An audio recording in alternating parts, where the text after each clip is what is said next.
The challenges with the higher cycles. Okay, so here's a little a challenging element to it, and I'll just throw this in here because not everyone's going to be trading Bitcoin with MTOPS. You can go across to any market, like I've said. So if it's forex or stocks or commodities, this will work there too. So the challenges with the high cycles, that's just something just to note when you do it for yourself, is that they are difficult to ascertain where the start and end of the cycle is. Now, what I'm trying to say here, without reading the notes, I'll speak freely and then get into the notes in a second, is that the week cycle on the 32-minute chart is such a clean cycle. It starts at midnight on Monday, it ends at Monday midnight. You can't break the week cycle. So it's a nice clean cycle for us to work from, and it's reliable and it's clean. Again, the 8-minute, which is the lower cycle, which is based on the quadrant, is something that is easy to follow as well, because of the time frame of how I can set that up. So going downwards is very easy, especially from this clean cycle on the 32-minute. So the 1 to 8, of course, is the time cycle that we start building upwards from, and that's where we use the length of the week to fit our quadrants together to ascertain its cycle. Now, what I'm trying to get to here with the challenges of higher cycles is that we don't necessarily absolutely know that turning point 1 is said to form there. It could form somewhere else earlier on in the cycle. Now, the way I've set this up, I'm pretty confident that we've got our cycles correct, just because of the behavior of certain turning points. So turning point 5 will always be up, and that up will generally happen in the middle of the cycle. So that's where turning point 5 will generally form. It's at the end of quadrant 2 in the cycle. So over here, 5 is formed a little bit closer in to the middle of quadrant 2 instead of towards the end of it, but that's still good enough for me.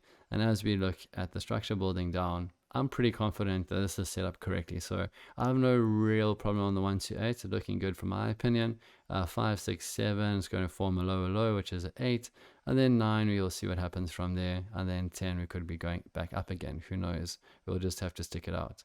Okay, so the 1 to 8, as described, it's not too difficult, and you can feel free to use mine for Bitcoin. But what I'm saying is that if you chart Ethereum or EOS or any other altcoin or market, just kind of make sure that you are fitting your 1 to 8 time cycle in accordance to where turning points form, which is a bit of a cheat.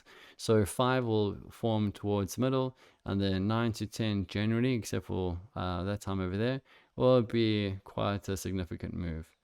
Now, okay, let's take the 9 to 10 away from that for now, and just stick to the 5. The 5 is more of a bankable strategy, being closer to the second quadrant than 9 to 8 guaranteed being an extreme market move.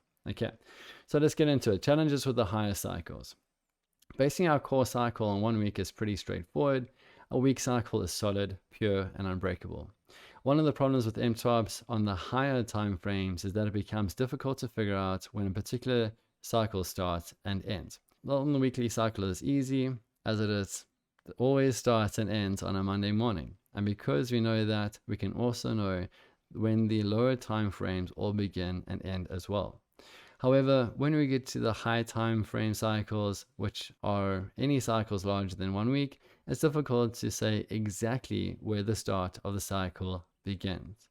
We know that 4 weekly cycles make up, okay, so I'll get into this in the next section, but we know that the 4 weekly cycles make up a 4-week cycle, but which 4? This is why we use the high cycles for trend and geometrical lineup. So typically, I don't necessarily even number the turning points in the high cycles, but because I've got them down as well as I have, I'll keep them in there. Another reason why I don't label the turning points in the high cycles is because when I do so, it gets quite information heavy when looking at what we're working with over here.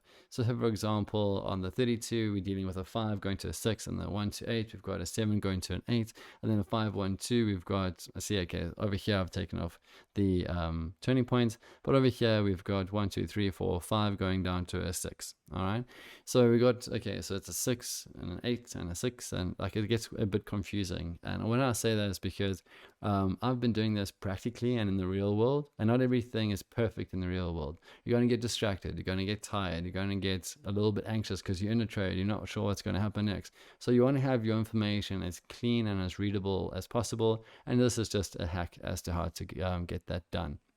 Okay, so another point I want to emphasize here, or another example I want to use with regards to this point of challenging with higher cycles, is that we don't know exactly whether or not I've started at the right place for this cycle. It's just going to take trial and error and working with the markets for it to kind of guide you along as to where those turning points are.